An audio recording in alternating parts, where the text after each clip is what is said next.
Welcome again, and thank you for joining us in this small group session. My name is Adam Tillotson. I am a member of Wayzata's Legislative Action Committee. I'll be facilitating tonight's discussion. Bella, Amelia, and Alex from the high school will be our timekeepers. They're up front here. And Jack from the high school is our video camera gentleman. We will be collecting your questions on note cards, as I said earlier, and Brian and Cheryl will be distributing those, and they will bring them up to me after they've collected them all. I'll begin this portion of the forum by asking each of the candidates 2 prepared questions, and then we'll open up the questions from the audience. Each candidate will have 1 minute and 30 seconds to respond. I'm sorry, we've changed that for the sake of time. Each candidate will have 1 minute to respond.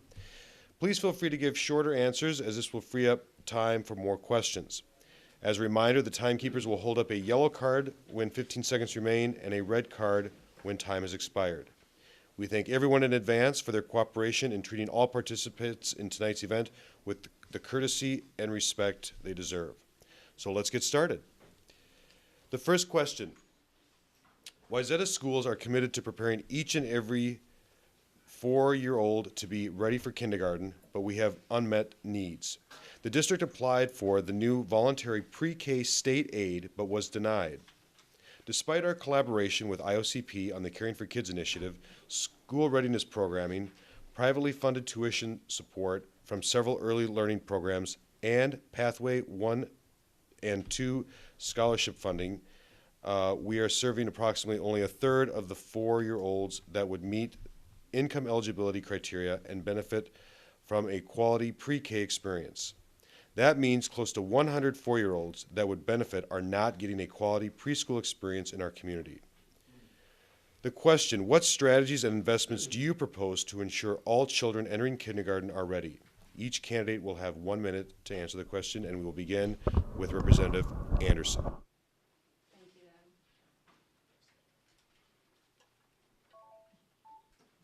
Thank you, Adam. I appreciate you guys hosting this forum tonight.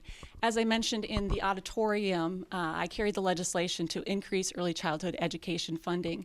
We were ultimately increased funding by $48 million on this front. It was with great bipartisan support, and I'm happy to have carried that legislation. However, as part of the education package, Governor Dayton had a piece in there that said that was dealing with the voluntary pre-K programming. But instead of the governor putting it into the early childhood education scholarships, like the Republicans proposed, he instead based it off of what your school was. So rather than basing it off of the actual families that need it, he based it off of schools. And why is that a problem? Because right now, 32,000 kids are receiving that assistance in the Minneapolis, St. Paul schools, in the schools that qualified for it. However, 700 of those kids do not meet the income eligibility, but are still getting that. If we were to focus that money on the kids that need it the most, kids like the 100 here in the Wayzata School District would have gotten funding and would have gotten the help that they needed. So I believe that that targeted scholarship funding to our children most at risk of falling behind academically is the best way. So I do have some agreement with my Republican, hopefully future colleague in the legislature. And we know from studies that early childhood education provides a 16% inflation-adjusted return on investment. And according to a presidential report, The Economics of Early Childhood Investment, it is estimated that it could translate into an increase in GDP of nearly 0.5%. So that's gross domestic product. So this is not an expense. This is an investment that pays real economic dividends in economic strength and social cohesion. So I do believe in targeting scholarships to families that most need it, and it shouldn't be dependent on your zip code. Thank you. Well, I think everybody agrees that high-quality pre-K leads to kindergarten readiness. Access is important. Most families in Senate District 44 have the ability to choose good programs that they wish, but not all do. And so for me, it's to focus our attention on scholarships for the kids that need it most, the families that need it most. We also need equitable funding for districts who choose to offer programs based on local needs. Can't have the state picking winners and losers like happened this year when Wayzata applied and wasn't able to get the funding. It shouldn't be a competition, and it shouldn't be mandated. I don't know many of you in this room, but what I'd like you to know about me is that I'm a guardian ad litem for child protection. So I see a lot of children who are in need, and not all of them are economically disadvantaged. So unlike my opponent, I would have supported Bill 2749, and I would have funded the pre-K program that the governor supported. No child should be left out of early pre-K. It's just, we know from the statistics that it reduces crime. It is the best way for a child to start out, and they don't get to pick their parents. So even if they come from very affluent families, it doesn't mean the parent is going to put them in a high-quality pre-K program. Let's keep public education public. Thank you for being here. Thank you, Adam. I co-authored a bill that would have provided universal pre-kindergarten to 47,000 kids throughout Minnesota and would have saved the average Minnesota family $11,000 in child care costs. That is my belief. I believe that every single 4-year-old deserves to have the type of education that I was lucky enough to receive when I went to Hopkins Public Schools my whole life. And you mentioned, Paul Anderson mentioned that people in our community can afford it. Well, most Minnesotans can't, and we are running for either state representative or state senate. We have to do what's right for everyone, not just focus solely on our own situation or what may be best for our neighbors and community members. So I'll continue to support a universal approach. I think every kid deserves an opportunity to be successful regardless of how much money their parents make. I think that every child should be ready for kindergarten. And I also know that the best teacher at early ages are your parents. And I think the parents need to spend more time with the children and help them to get ready. Now, we have situations where we have parents that aren't familiar with our education system. And maybe that's something where the school districts can work together with the community to help educate the community on how important it is to get your child ready for kindergarten. I think the scholarship program is an excellent idea for the kids that are in need. And I think we need to make sure these kids, because if they're not ready in kindergarten, they're going to fall behind right from the start. All right, the second question, and then after this we'll have questions from the audience. Wayzata schools are also committed to providing an excellent education to each and every student, including those who qualify for special education services that are required by the Individuals with Disabilities Education Act. Special education costs are, however, largely underfunded, resulting in significant budget stress as districts are forced to cover this cross-subsidy. In 2015, 7.5% of our district's operating budget, or $9.2 million, were taken from the general operating fund to cover this shortfall in special education state funding. The question is, how would you address this growing special education cross-subsidy? Again, each candidate will have 1 minute to answer the question, and we'll begin with Jenny Cleavorn. As a first-time candidate, it's always difficult to go first answering a question. But what I'd like to say is this. This question pits the general population against the special education population. These are all of our students. It's not your child or my child, it's our community. And I think the best way to deal with this is to fund our schools at the level that they need to be funded. If we write a mandate in a piece of legislation, we need to also fund that mandate. And as Deb mentioned earlier, we need to talk to our federal representatives and our federal senators and say, show me the money. We need the money. But what I want you to know is that in 2015 and 2016, because the current legislature has underfunded our schools, we have had to increase our class size by 1. And in 2016 and 2017, we've had to make up $1 million, and it pits one family against another. It's the legislator's job to fund the schools. Thank you. The next is Paul Anderson. Well, for me, let's align services required with funding provided so subsidies aren't needed. We've got a situation where the federal government passed IDEA back in 1975 and has never fulfilled their obligation. That's a serious, serious problem. The state has put mandates on the school districts and they're not fulfilling. So you've got a situation where Chair McCullough and Dr. Anderson and the school board are fighting for or saving a gap, putting 7.5% of their general fund into special education to make up the gap. That's unfortunate, and it's not okay. So the federal government and the state has to fill those gaps. We can't have unfunded mandates.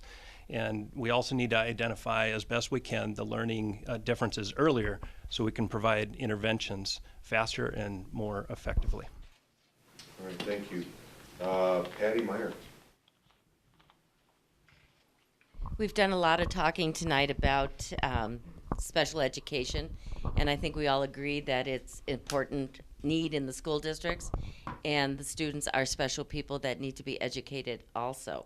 Now, I think whoever gets elected here, I hope whoever it is, does something about this with the feds. I mean, maybe get them involved and maybe lead the coalition with the other legislators in St. Paul to put some pressure back on Washington to get some money. We're not going to get our full 40% probably out of them, but let's get something out of them and keep putting the pressure on them. And I think we talked about these unfunded mandates. Again, we need to do something about that because there seems to be inequality in funding for all sorts of school needs. Thank you. Representative Applebaum.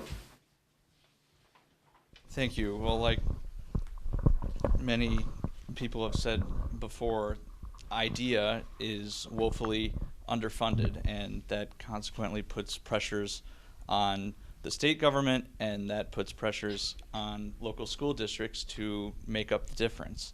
I can assure you that if reelected, I will not support a budget that doesn't reduce the need for special education cross subsidies by at least 25%. In speaking with members of the Wayzata education community, Hopkins, Minnetonka, it seems to be generally advocated for that.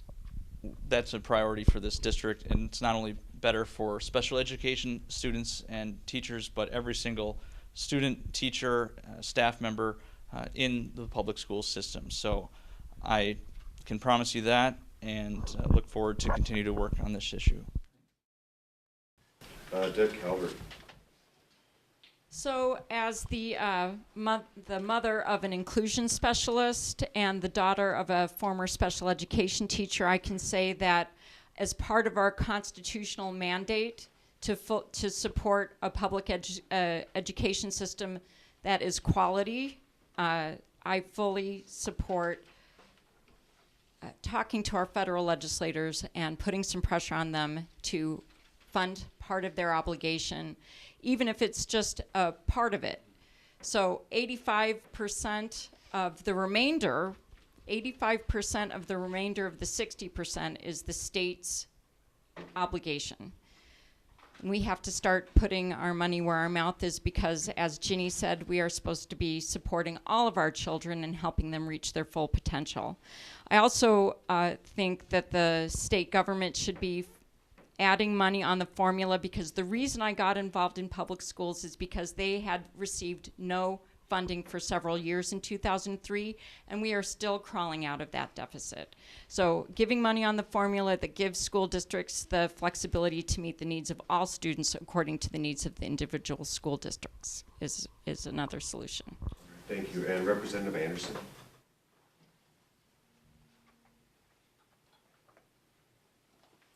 I mentioned a little bit in the auditorium what we're doing on special education funding, and there's kind of three things that we need to address.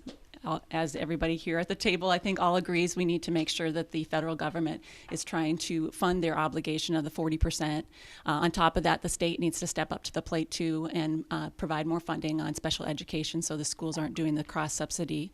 But the third thing, and this is something that we actually were able to achieve here in this last legislative session, we reduced the paperwork for special education funding by 50%. And what that means is it's getting rid of some of the mandates that are unnecessary, that just make it more difficult for our school districts to do special education for our kids. And that, I think, is really huge.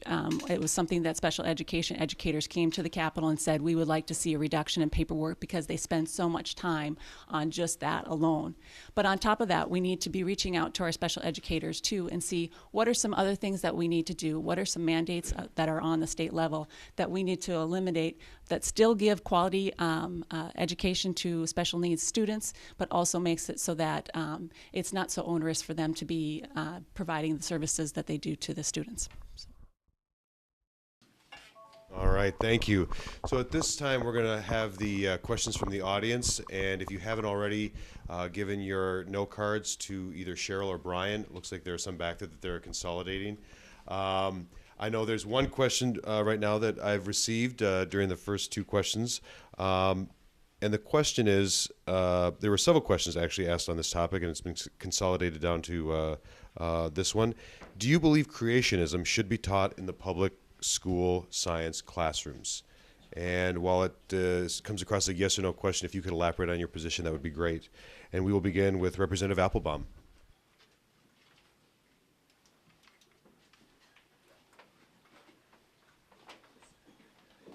Thank you.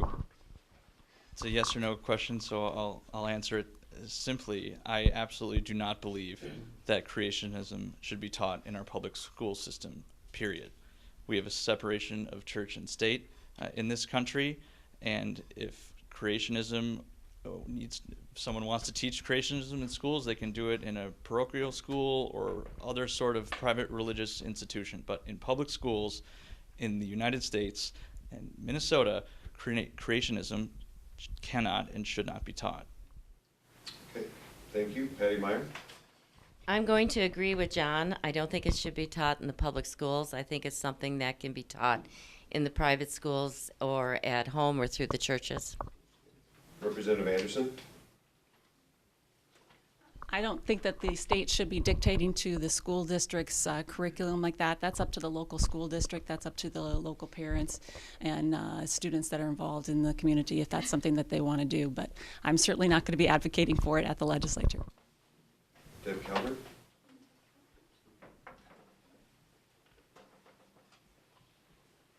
I believe in science, and I believe in the separation of church and state, and I would oppose teaching intelligent design, otherwise known as creationism, in the schools. That has a place, and if you would like to teach it, you may teach it in a private religious school or a private school, but it has no place in public education. Paul Anderson? I agree with Representative Anderson. This is a local control issue, but I have no expectation or don't believe that it should be taught in schools. Public schools. No, I would not. I would not support that. I agree with John Applebaum's answer. If you want to do that in your religious school, fine, but not in your public school. All right, thank you. The next question is, and I've also been told since doesn't seem like we have a lot of questions, you're free to elaborate on your answers a little more and go a minute 30 if you want. So this next question is, would you support private school vouchers? Why or why not? And we will start with Deb Calvert.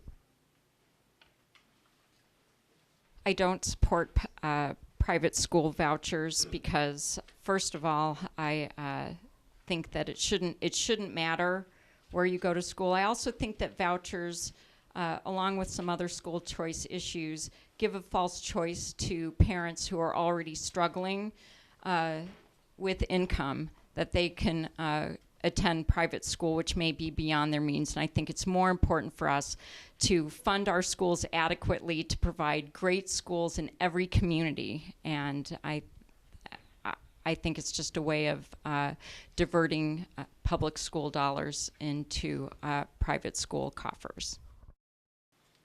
No, I don't. I think that when it comes to the issue of education, I would rather see us focus on making sure that parents have the tools that they need to supplement their child's education. So I've been a co-author and carried legislation to expand the K-12 education tax credit and deduction in the state of Minnesota. And what that does is it allows parents to be able to either buy a computer or other equipment that helps supplement the education of their child and get a tax credit for it.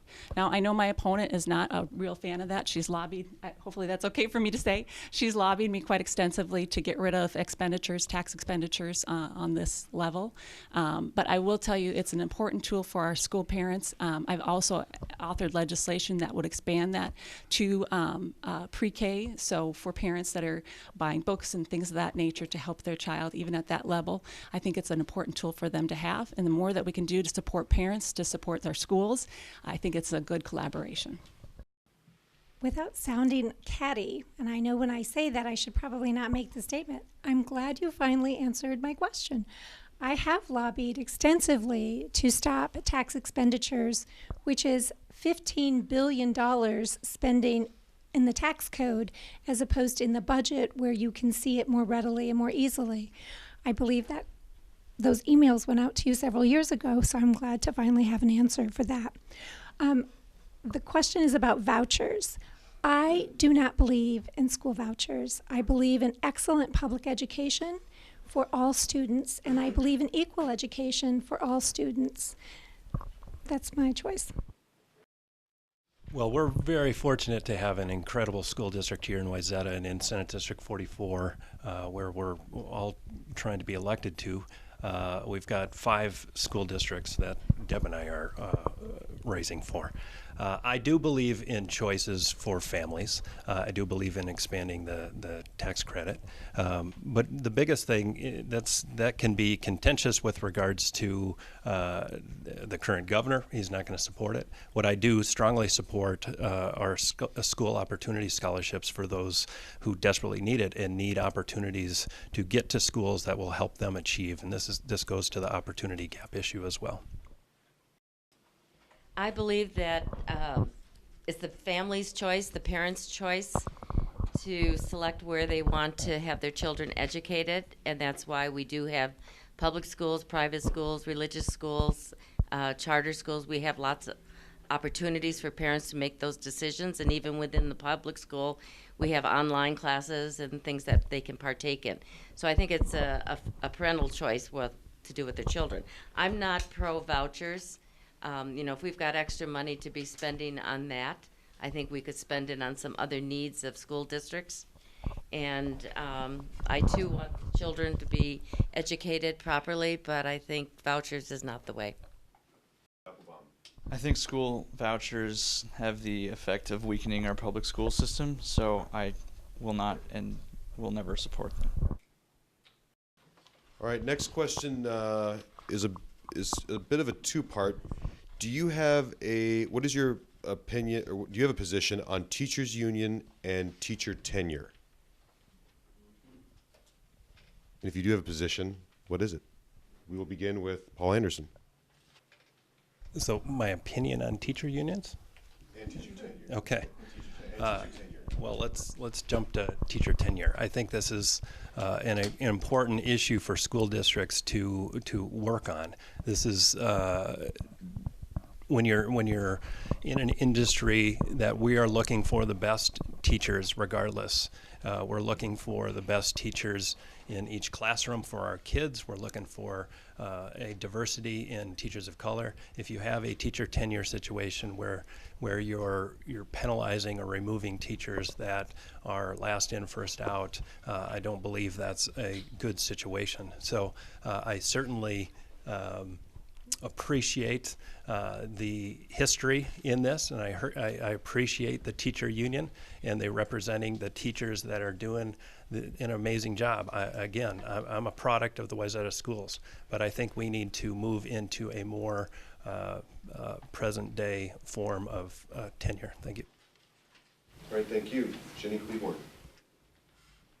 I do support teachers' unions. I believe unions allow for democracy in the workplace, and I do believe that they balance power. As a mediator, I participate in many, many negotiations and many, many union and management conversations, and I firmly support unions. As far as tenure is concerned, I believe tenure allows a teacher an opportunity to advocate for the needs of the student. And by the protection of tenure, they can push administration to do their jobs better.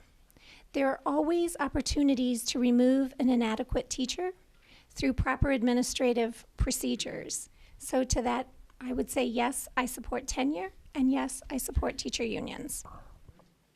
Okay, thank you. Representative Applebaum.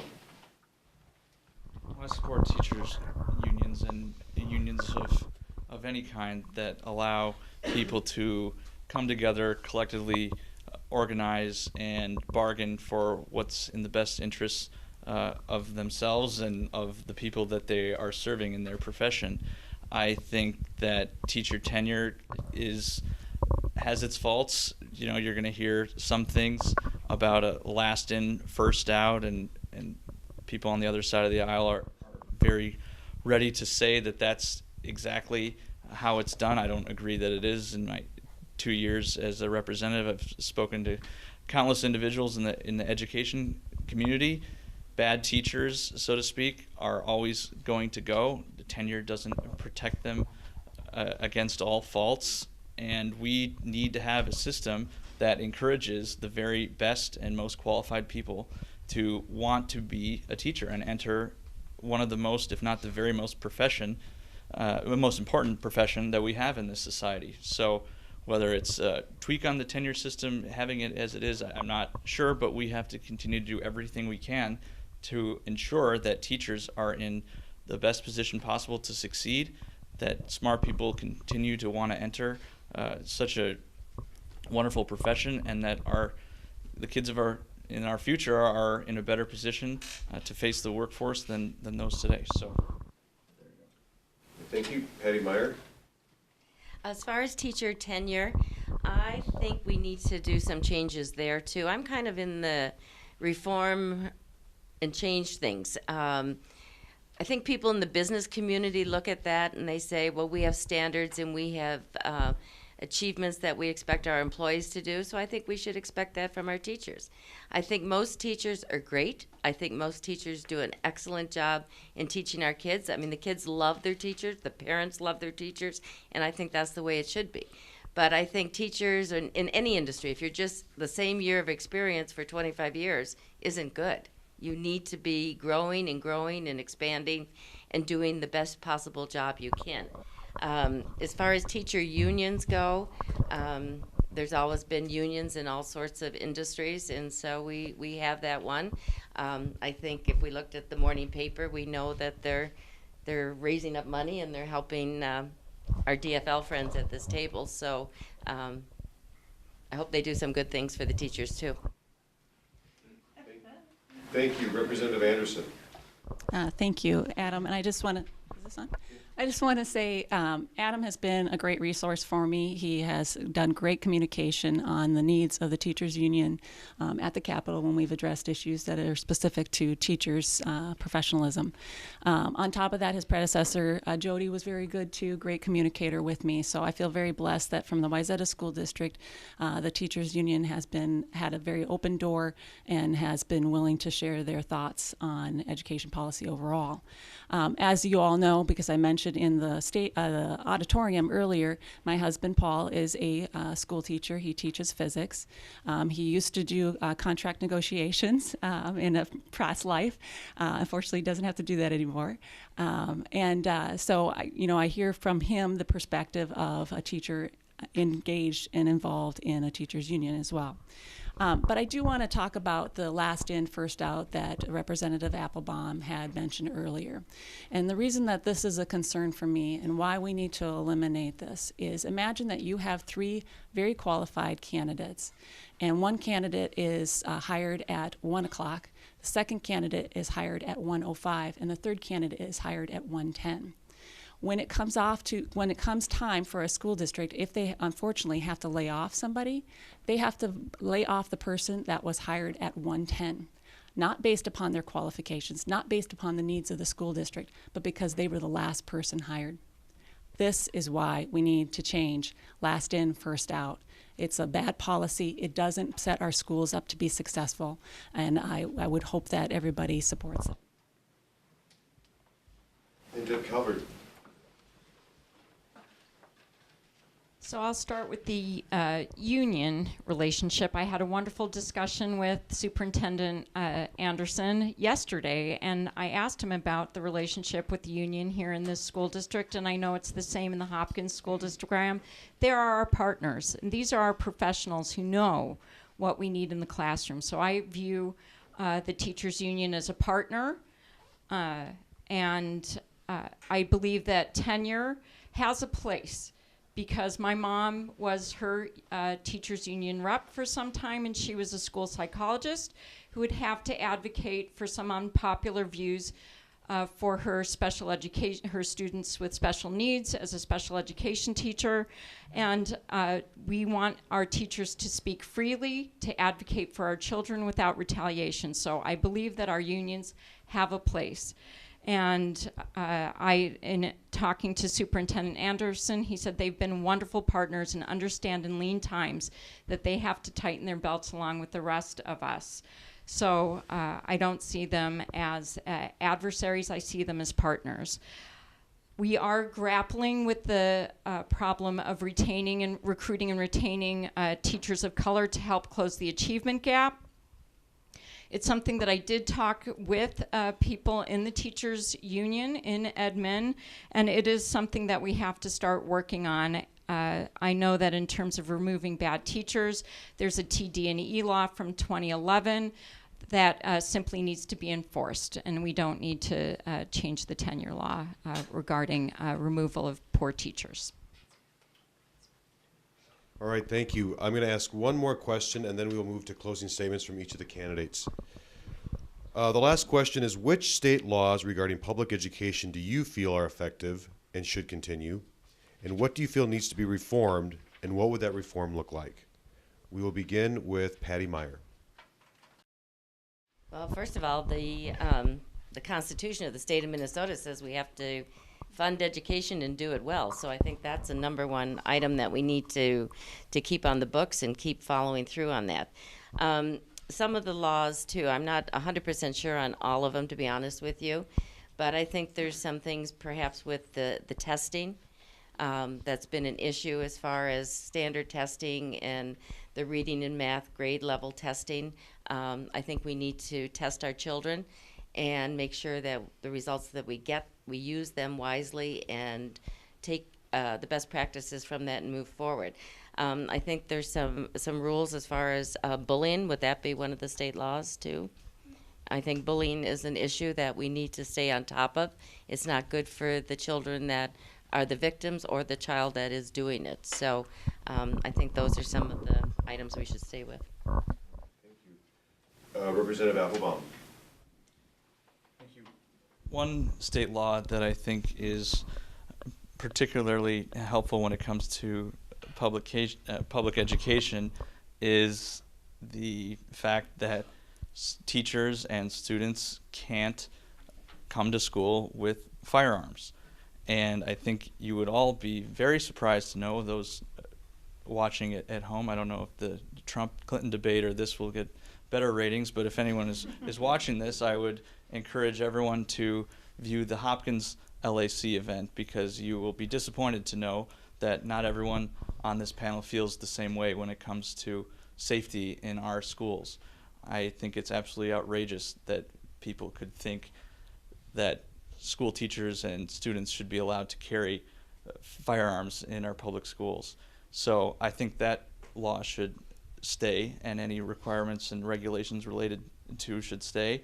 As far as things we should be doing better, we have to fully fund education. You've heard all night about how we have unfunded and underfunded mandates, and even when we provided enough resources to make some people happy and not result in layoffs, it still wasn't enough to completely preclude people losing their jobs and larger class sizes and overall a worse learning environment for kids. So we have to fully fund education at all levels.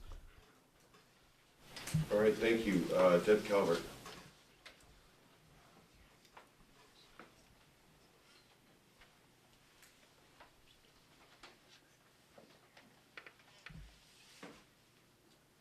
There are many requirements of our schools, but the number one requirement of our state is a constitutional mandate to provide quality public education. It is in our Constitution.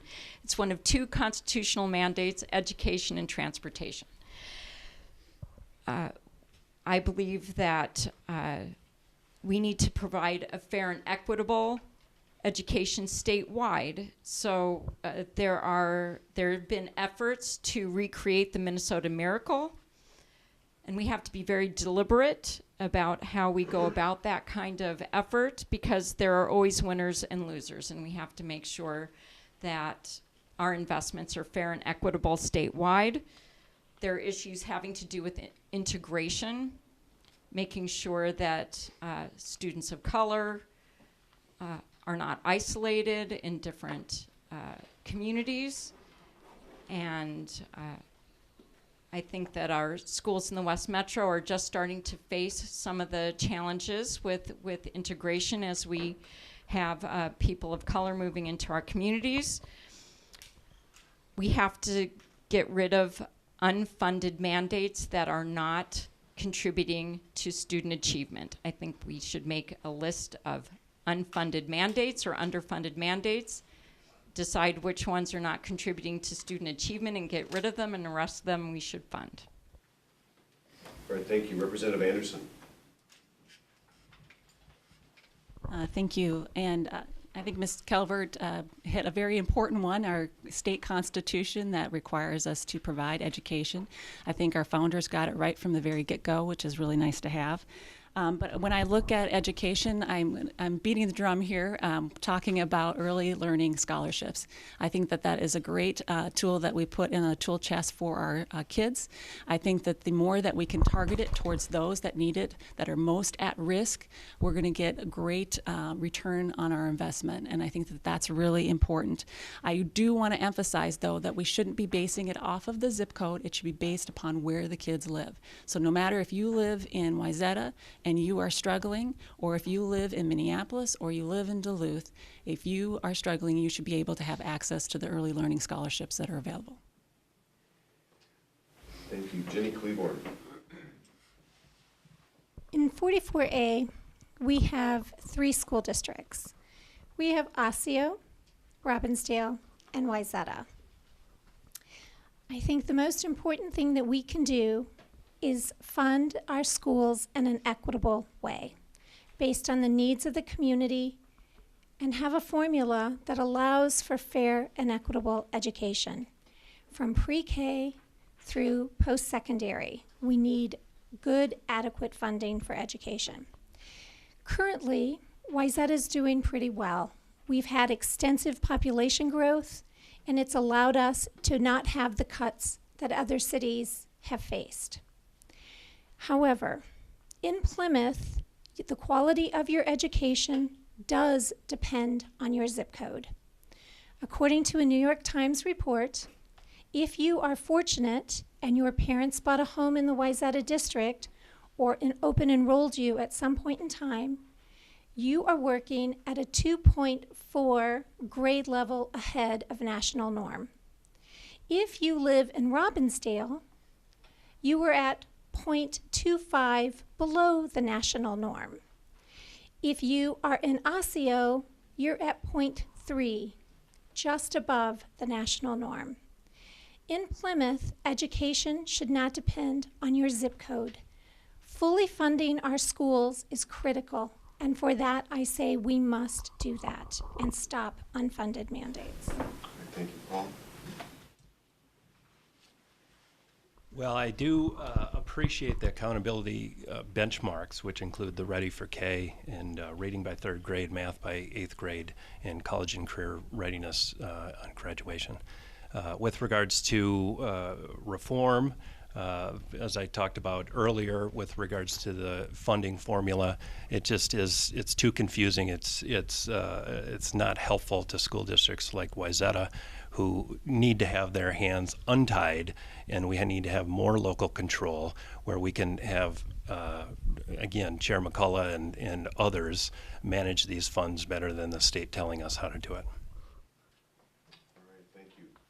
And at this portion of the program, we're going to begin wrapping up. So I will begin with Deb Calvert. You can begin with closing remarks and just pass the mic down to your right.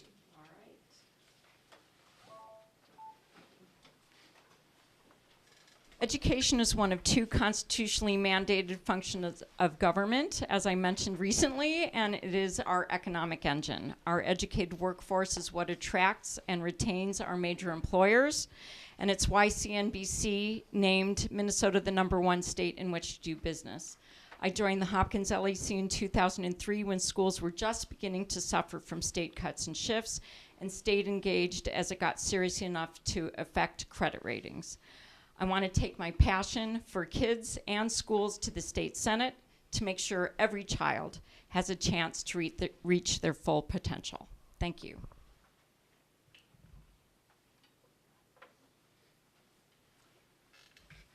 Well, as I said in the introductory remarks, this is personal for me. This was my high school.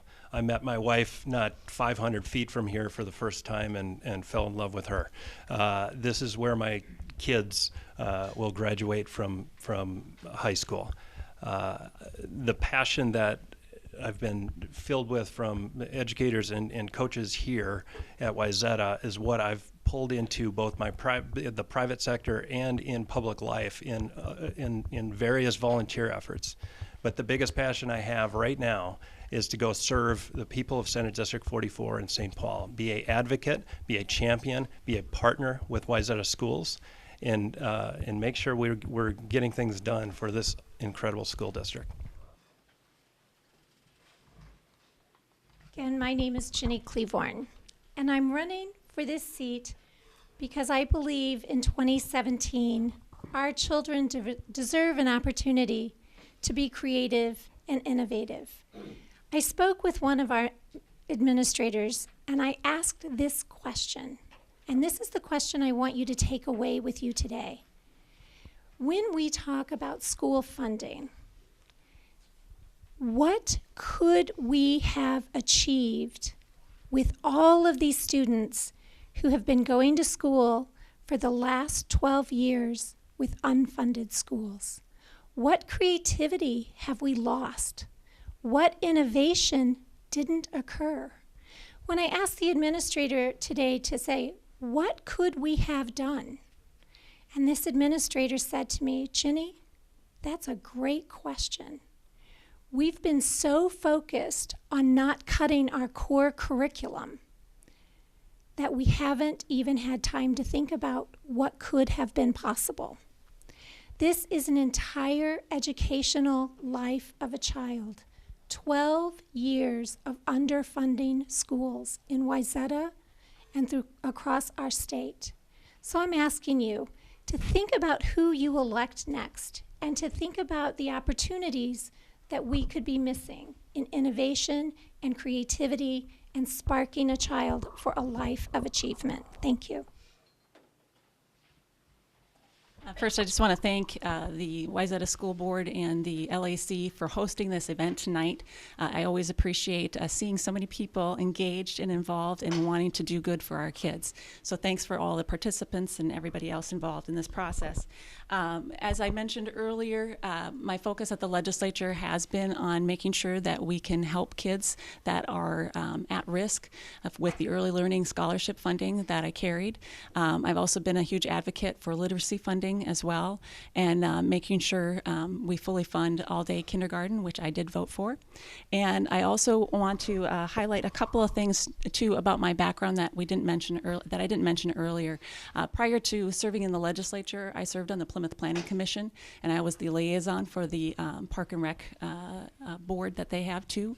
I have had my work recognized by several entities. The Aspen Institute, I'm a Rodell Fellow, and that's being recognized for working across the party lines. And so I've been involved in that. I've also received different awards from many different organizations. Mazone, it's a Jewish hunger solution organization in particular for a couple of things. My work on making sure that families that need have access to healthy foods, and also sponsoring legislation to make sure that kids don't go hungry at school and that they can focus on schoolwork and not about eating, which you wouldn't think that kids would have to do that, but that's a problem. It's a real issue, even in Plymouth. So appreciate again that you had me here tonight, and look forward to any questions that you have later. Thank you. I too would like to thank all of you in the audience tonight for coming out tonight. It shows that you do care about education in the schools in this district, and thank you to the LAC for putting this on. In closing, I want to say that our nation has become the strongest, the most educated, and the most prosperous country in the world, and that's because our society values education. Our teachers and our students are dedicated, motivated, and inspired to succeed, and succeed they must, often in spite of the fact that sometimes there's education systems put roadblocks along their road to success. These roadblocks may be financial, institutional, historical. In the end, it doesn't matter. The system needs to continue, as I've said before, to reform, to keep current, to keep fresh, and to stay relevant in what's needed to educate our children. It's not enough to keep doing what we've done in the past. It fails our students, because our students today are ready, willing, and capable of facing the challenges of the 21st century.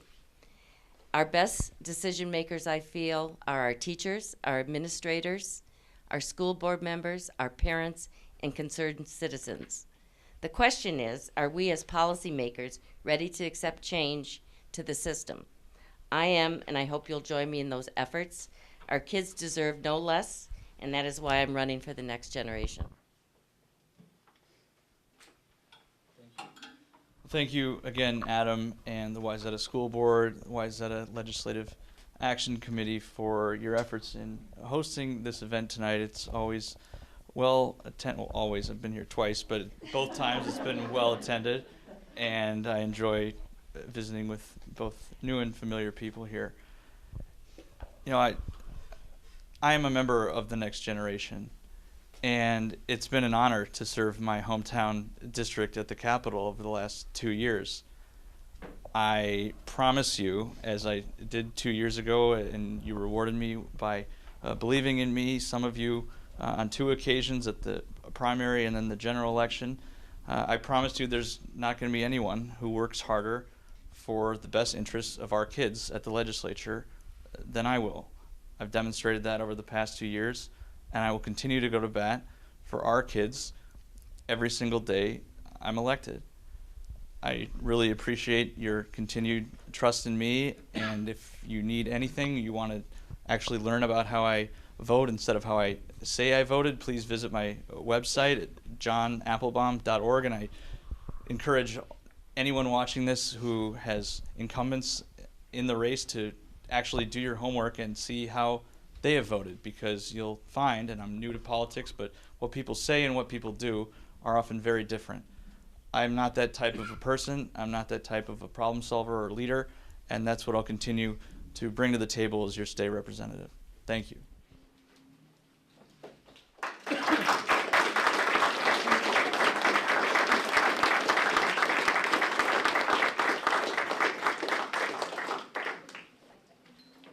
All right, I want to thank each of the candidates again for taking time out of what is likely busy schedules to join us at this very important event. We greatly appreciate the opportunity to learn more about each of you and your positions on education. I also want to thank the audience for your attendance tonight, and if you have any questions or questions that weren't answered tonight, feel free to contact the candidates directly, which you could do so at the end of this evening. So at this time, if you please move out into the hallways so that our volunteers can set the classrooms back up for school tomorrow. Thank you all very much, and thank you again to the candidates.